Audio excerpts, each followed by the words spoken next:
যে ভাষায় তারেক রহমানকে ক্যাম্পাসে কলেজে বিশ্ববিদ্যালয়ে বুয়েটে চুয়েটে কুয়েটে স্লোগান দেওয়া হয়েছে, হাসিনাকেও আমরা 16 বছর এই ভাষায় গালি দিইনি।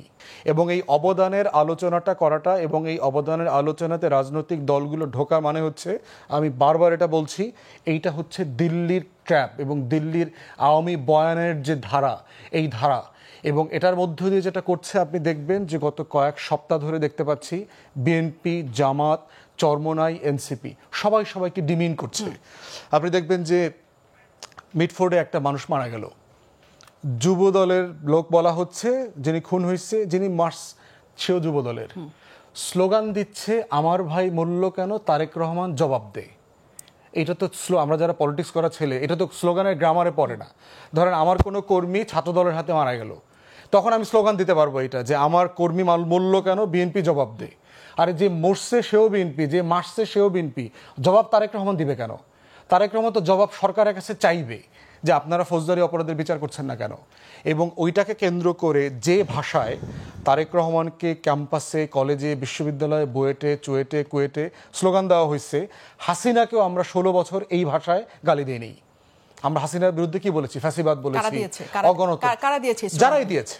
না না না, কারা দিয়েছে নিশ্চয়ই আপনি সেটা জানেন। না, সেটা আমি জানি না। সেটা জানবেন না কেন? যারা দেওয়াইছে সেটা বেশি গুরুত্বপূর্ণ। আচ্ছা, কারা স্লোগান দিয়েছে এটা গুরুত্বপূর্ণ না।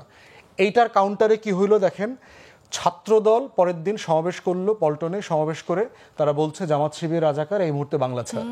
কোথাও কোথাও বলছে তুমি কে আমি কে, বাঙালি বাঙালি। বাঙালির স্লোগান তো জিয়াউর রহমানের রাজনীতি না।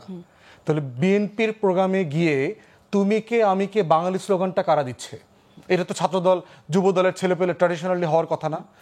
ছাত্র দলের ছেলেপেলেরা এই স্লোগানটা সাবেক নেতা নয়ন কেন দিবে? তার চেহারা আছে, বিষয় হচ্ছে যে তার চেহারা দিবে, মানে এটা তো ডিফারেন্ট আলোচনা। যে যেই মানুষগুলো মজলুম ছিল গত 17 বছর, কাঁধে কাঁধ মিলায় ফ্যাসিবাদের বিরুদ্ধে লড়াই করলো, সার্টেনলি তারা 10 মাসের ব্যবধানে একজন আরেকজনকে শত্রু ভাবাপন্ন কেন করছে?